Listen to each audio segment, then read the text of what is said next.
Over the weekend, a second former Andrew Cuomo aide accused him of sexual harassment, saying he allegedly asked personal questions about her sex life last spring. So president and founder of Solidarity Strategies, author of T.O. Bernie, former senior advisor to the Sanders campaign, Chuck Rocha, and White House reporter for Real Clear Politics, Philip Wegman, join us now to discuss. Chuck, let me start with you. One of the most remarkable things in American politics happened. Governor Cuomo actually apologized for his conduct.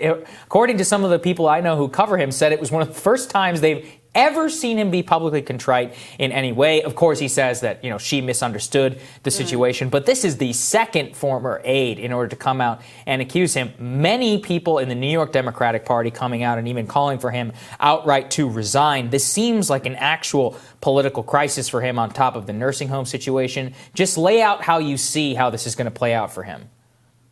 Well, first of all, people at home need to understand that New York is way different than lots of politics and lots of states because it's so big. When you talk about Democrat in New York, it means so many things. You have so many different factions of those Democrats, right? So you need to understand when you see Democrat comes out against Cuomo, let's keep in mind, this is a crisis. He's in trouble. That's why you saw him do the apologies. And this seems like, from the outside looking in, lots of real things here that should be addressed very, very seriously. But just know that these New York politics, you have 4 or 5 wings of even the progressive caucus. You have lots of middle-of-the-road Democrats, and then you have Democrats in New York who act just like Republicans as far as I'm concerned. So watch who you see saying what, because a lot of them would love to just take him down all the way around. And there's a lot of progressives that I've been around most of my political career who can't stand him just because of his policy and what he's done being a corporate Democrat. Leave that to the side. You actually probably have something here with all of these real allegations and what I've been listening to that sound very credible. Again,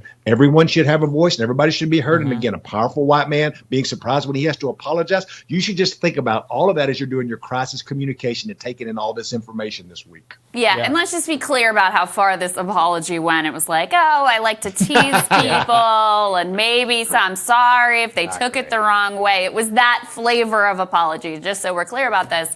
But Philip, to that point, part of the thing with Cuomo here is, as Chuck points out, within New York politics, there is no love lost between these different factions in the Democratic Party, in part because Cuomo teamed up with Republicans to block the Democratic Senate majority. So there's bad blood there already. Plus, he's a known bully. Plus, apparently, some of this behavior was sort of viewed and discussed widely with him before. But, he really seems to be facing quite a crisis here. Attorney General Letitia James, her office is going to be conducting an independent investigation of these specific allegations. That's on top of the investigation she had already done that revealed all of the excess nursing home deaths that he and his administration had actively covered up.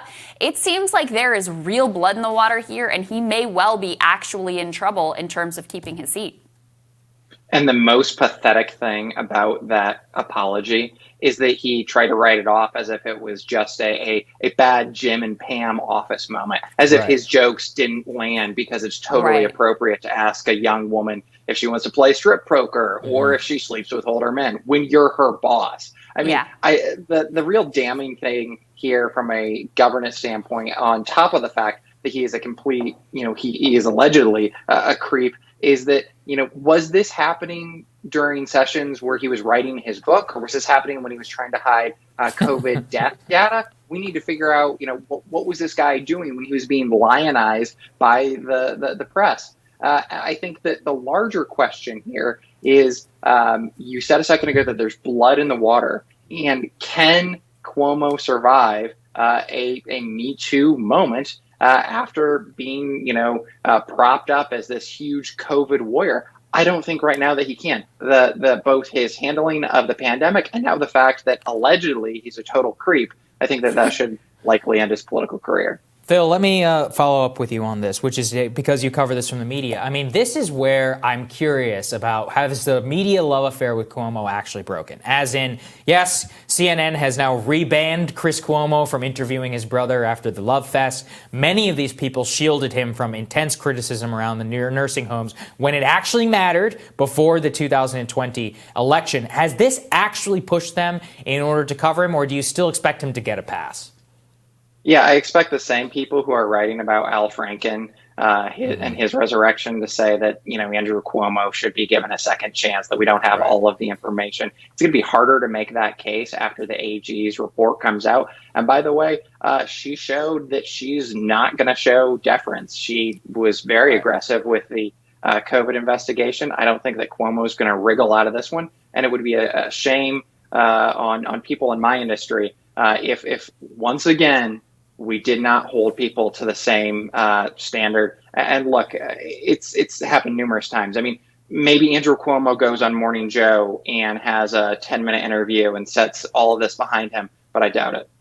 Yeah, we've been covering Letitia James a lot on this show lately because not only was her office behind that investigation of the nursing home deaths, and now will be behind this independent investigation of Cuomo's appropriateness of Cuomo's actions vis-a-vis these aides, but her office also sued Amazon and a massive, allegations that Amazon had not followed protocols and laws with regard to COVID, that they had improperly fired Christian Small, someone who we've had on the show a number of times. But Chuck, it strikes me the problem for Cuomo in particular with the MeToo allegations is the people he was most a hero to was this sort of like resistance liberal set.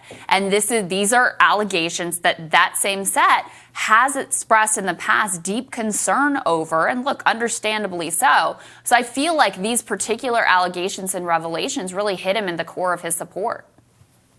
You're right. And I'd like to remind all of you, which you won't be too big of a surprise, that there was actually discussions in the media during the Bernie Biden thing about we really need to get somebody in there. Maybe they could resign and we could put Cuomo in to be the nominee. Y'all remember that?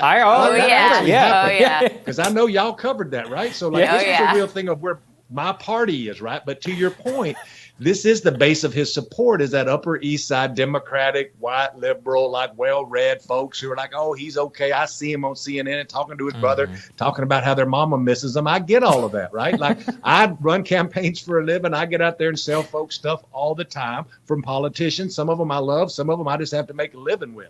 But at the end of the day, people want to see who you are.